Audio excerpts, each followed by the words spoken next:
Good morning, everybody. My name is Ken Small. I'm the chairman of the board of Boulder Crest Retreat. My wife Julia is around here somewhere. My wife Julia and I were the ones that donated the land to build this retreat on. We've been open just over 5 years. We opened here. We see about 750 people a year through this place. Our largest donor to date is the Clark family out of Bethesda, Maryland. 2 years ago, the Clark family gave us a $10 million gift. We opened up a second retreat center in just south of Tucson, Arizona. So we have 2 retreats where we basically help people recover from the invisible wounds of war, things like PTSD and depression and anxiety and the things that go along with coming home from war and transitioning out of the military. So today we're going to dedicate this beautiful treehouse. When we first built the place, a friend of mine came out and said, we built 4 cabins in the mountains. When he came out, he said, those aren't cabins, those are houses. And I think people have said the same about this treehouse. It's not a treehouse, it's another cabin. But I think hopefully you get to go inside and look at it. They did a beautiful job. We wanted it to match the cabins, and I think the builder did a great job with it for a great reason. Mrs. Winchester, thank you for coming down. Brian for driving everybody down, and all the friends of Ronnie for being here today to honor and dedicate this treehouse to First Lieutenant Ronnie Winchester. And to the anonymous donor that provided the resources for this project, thank you. And it was men like Ronnie, First Lieutenant Winchester, that inspired me to join the Navy and serve our great nation. As a senior enlisted sailor, I'm a retired Master Chief in the Navy. It was my job to inspire junior enlisted personnel and to train young officers like Ronnie. As a warrior, I went into every high-risk operation and battle knowing the consequences, and knowing that if they proved to be lethal, those left behind would be sad, they would grieve, live a great life that I wouldn't be here to live.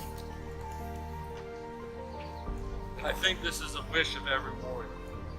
As an entrepreneur, my job was to teach deploying warriors to locate IEDs, to render them safe, to dispose of them, to forensically investigate them, and to capture the bomb makers responsible for building them.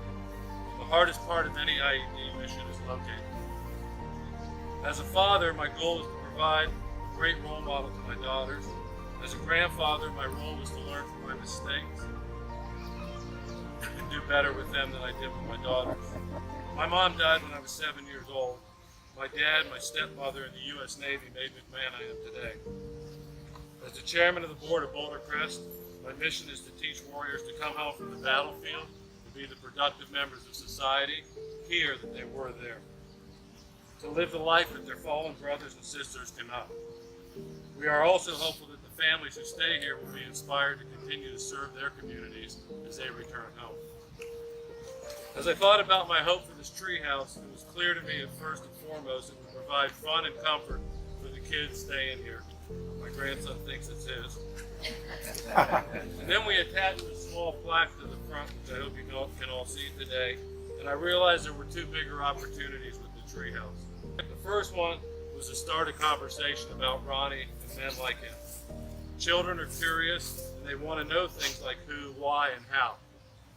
And they do ask questions when they see these plaques. But secondly, my hope is that this treehouse in some small way will inspire other children to serve our nation, especially my grandchildren. So thank you all again for being here today. I'd like to ask you to stand, and my grandson's going to lead us in the Pledge of Allegiance so that we can all live the life that Ronnie Winchester.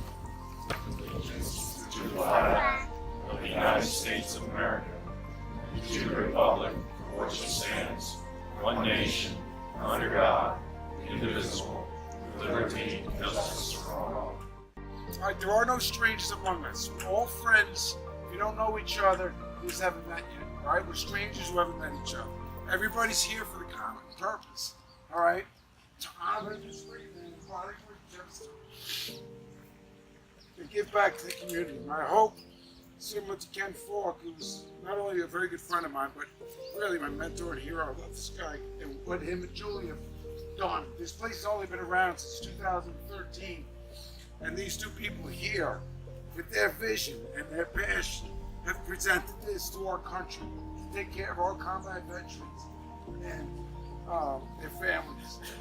I didn't know Ronnie. Ronnie was class of 2001. We're going to hear from his classmate and teammate in a few minutes. So I didn't know Ronnie personally, but I got to know him and what he was all about when I moved to Rockville Center, which is Ronnie's hometown.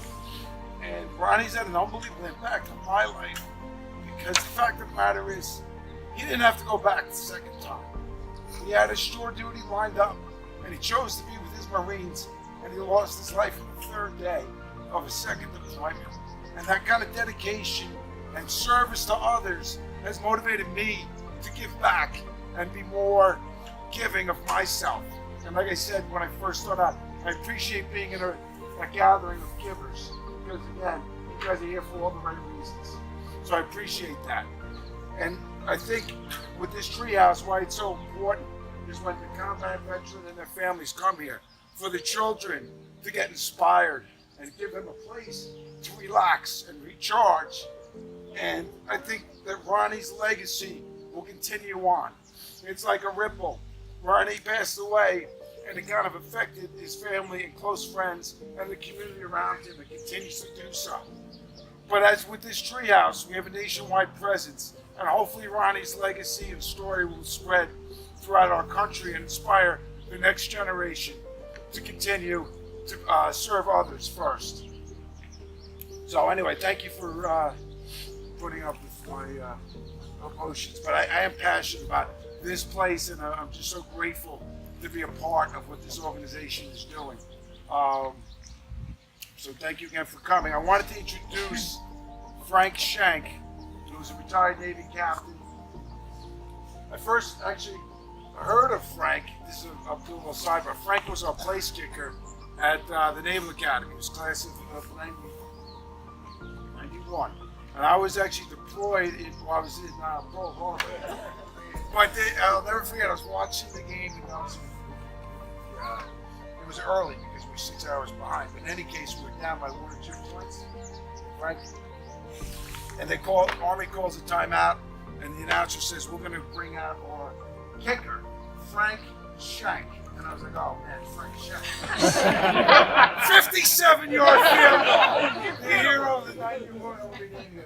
Anyway, Frank is retired Navy captain, spent 24 years in the service, and now is giving back. He's organized and is the president of the Naval Academy Football Brotherhood. Navy Football Brotherhood, and there's many members here, and we appreciate your attendance as well. So without further ado, I'm going to turn it over to Frank. So just to give a little background, Ronnie was a Navy football player. The Navy Football Brotherhood is a formal charitable organization that is here to serve the Navy football program, players past, present, and future. And we have gentlemen like Harry Hurst, class of 58, former Navy football player here today. Thanks for coming, sir. Some would say the Navy, Naval Academy is a huge network and brotherhood. Well, Navy football players, you can kind of break that down to, smaller and smaller networks. But Navy football players have a very strong bond, and we've really formalized that bond over the last 10 or 12 years with 1,800 former Navy football players connected all around the world. And Winchester family is part of the brotherhood. They come to the Navy Football Brotherhood tailgater right outside the stadium a couple times a year. So again, Ronnie, Winchester family, and we have an Our Fallen Brothers program that recognizes not only Ronnie but all former Navy football players that have passed in the line of duty. And just to kind of echo on how we are a brotherhood, Falke Gardner, class of 77, was the officer rep when Ronnie was playing. Michael Davis, class of 92, was the Marine Corps captain on the staff when Ronnie was playing. And then lastly, Justin Jordan, class of 01, Ronnie's teammate. So, that brotherhood that's represented just here today was at the Naval Academy when Ronnie was playing football. That just kind of echoes how we're never too far away from the Naval Academy Network as well as the Navy Football Network. If you can tell, I'm not from Long Island. So Ronnie and I met back in the summer of '97 in the football locker room, and he was going around and he was asking folks what set they played. I had no idea what he was talking about. So with that, you know, we sort of got off to that type of start. You know, two guys couldn't be more different. A guy from Long Island and a guy from Mississippi, right? And how we viewed the world and everything. But over time, Ronnie became one of my closest and dearest friends. We competed against each other every day in practice. Ronnie was a tackle, I was an outside linebacker. So we got to bump heads every day of the week. And we even got to do it sometimes on Saturday night because we might not have agreed with what we were doing. So it was great, you know. Ronnie, and then we were stationed out in we went through TBS together, basic school down in Quantico. We were stationed out in California together. I lived near San Diego, so Ronnie was out in the desert at 29 Palms. Anytime he wanted to come have fun, he was at my house. We did a lot of work out there in San Diego. And I look back on things, and you know, time gives you perspective on it, and you look at it, and the fact that we are here today, and with Ron and this type of place. You know, after we came back, we were 10 feet tall and bulletproof in 03. Everybody deployed, not a scratch on anybody when we came back. And we thought we could do it all, and we were going back for the second deployment. But some of what we saw in that first deployment, you look back and you're like, it was PTSD. Some of the conversations we had, and the fact that a place like this is going to be named for him, it's just phenomenal. Ronnie was you know, the Billy Joel song, Only the Good Die Young, it really resonated back in 04. And, you know, Ronnie wasn't just good, he was exceptional in everything he did. He loved life, and he lived it to the fullest. He wanted his Marines to be successful. He wanted to be successful. He wanted his friends to be successful, and he pulled them up no matter what happened every day. And I thank the Lord above that he was in my life. And, you know, you go through things, and it's pain, and make no mistake, it was painful in 04. Ronnie was the first person that really any of us had lost. And it sort of set the domino effect for some others that were coming after that. You know, my roommate from TBS was shortly after that. JP Blacksmith, another teammate of ours, was just a little bit after that. And it really it brought us together. But through pain and suffering is when the greatest growth happens. And you look at it and you talk about growth and you talk about legacy. You know, there's those of us that wear jewelry. I have a bracelet that I don't take off that has his name on it. Marianna's always got that pendant. There's people that have ink on them for Ronnie. There's people whose namesake, Marianna's grandchildren, some of our friends have named their kids after Ronnie. His legacy lives on. And then he's going to be here in the Treehouse. What better place? It's going to continue to grow, and Ronnie is going to be here to foster it. Ronnie is in overwatch over us right now, and he's making sure that we're all safe and we're all, you know, following the plan. And I know that I can accomplish anything in my life because I've got an angel sitting up there that's looking out for me. And all of my brothers feel the same way. And it's just a special honor to be out here today and talk about him in this amazing place. And you think about the growth that's going to happen, the lives he's going to touch, the children of sailors, soldiers, Marines, airmen that come out here, and the people that's going to affect, and the way that it's going to better society, all in the name, and Ronnie's part of that team. He's another link in the chain that's building. So, you know, I couldn't think of a better place to be named after him, and I can't think of a better place for him to be. So I really appreciate all of you coming out here, and, you know, you're honoring my brother. So thank you very much.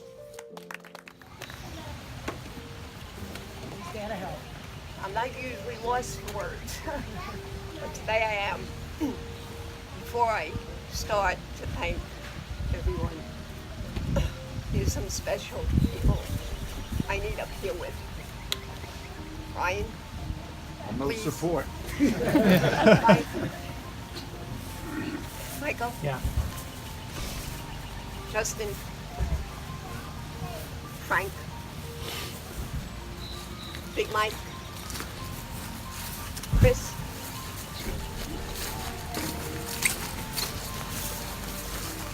Colonel.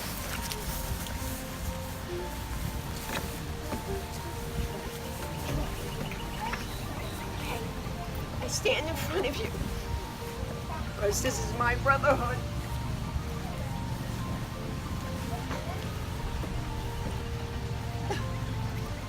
I'm here to confess my brother, Rock. Don't mess with Rocky. There are no words for me to express. I usually don't write things down, but this morning at 3 a.m.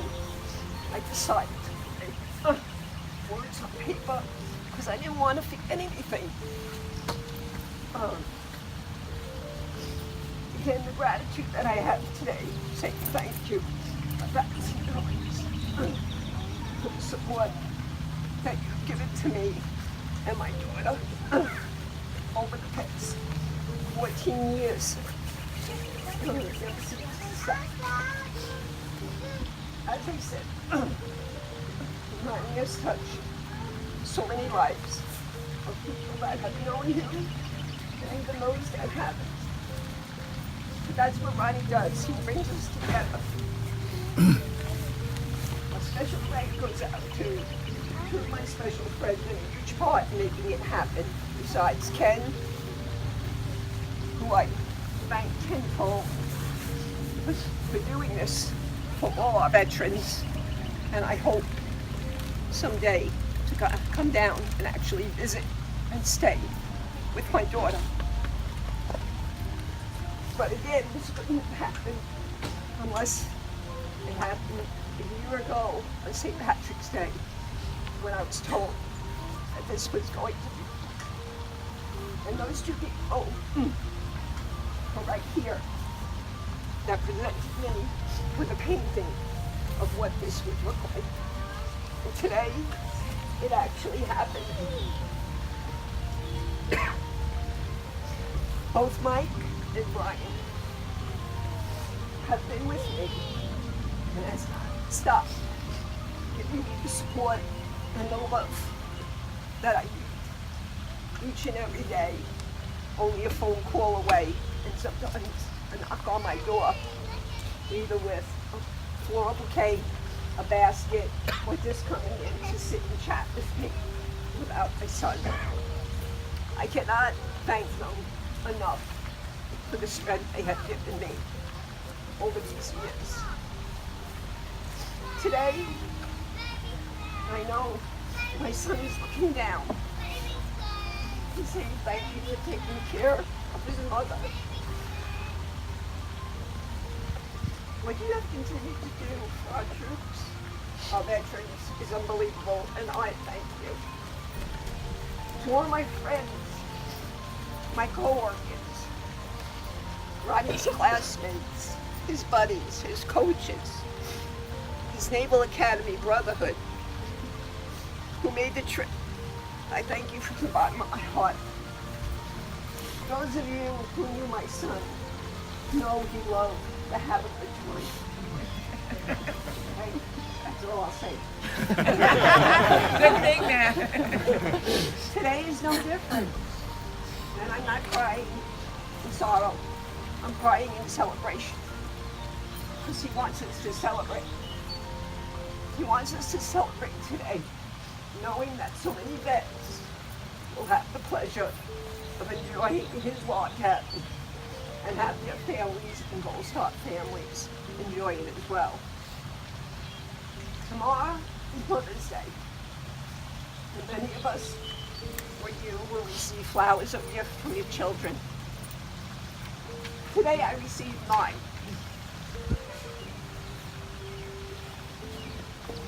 My mission in life is not over, and I will continue his legacy, supporting and doing whatever we need for our veterans. This is what Ronnie would have wanted me to do. As I was told by another special friend, Chris McManus, who was the last person to be with my son. And his last words to Chris was, "Take care of my Marines." Thank you, Chris, for sharing with me the the last few hours of Ronnie's life, knowing he was with you and in the presence of a chaplain before surgery. Well, Ronnie, I'll continue taking care of your Marines and all the other veterans in your memory and honor. I promise you that. As I was going through something this morning, I think it was very appropriate that I made a copy of it and shared it with you. It was written by an officer who served in World War I, Archibald McGeish. And he actually did it for one of his young lieutenants. I read this to you today for all the young men who paid the ultimate sacrifice in all the wars, and for my young lieutenant and son, Ronald Winchester. The young dead soldiers do not speak. Nevertheless, they are heard in the still houses who have not heard them. They have a silence that speaks for them at night and when the clock counts. They say, "We were young, we have died, remember us." They say, "We have done what we could, but until it's finished, it is not done." They say, "We have given our lives, but until it is finished, no one can know what our lives gave." They say, "Our deaths are not ours. They are yours. They will mean what you make them to be." They say, whether our lives and our deaths were for peace and for a new hope, or for nothing, we cannot say. It is you who must save us. They say, "We leave you our death. Give them their meaning." We were young, they say. We died. Remember us. Semper Fi, Marines.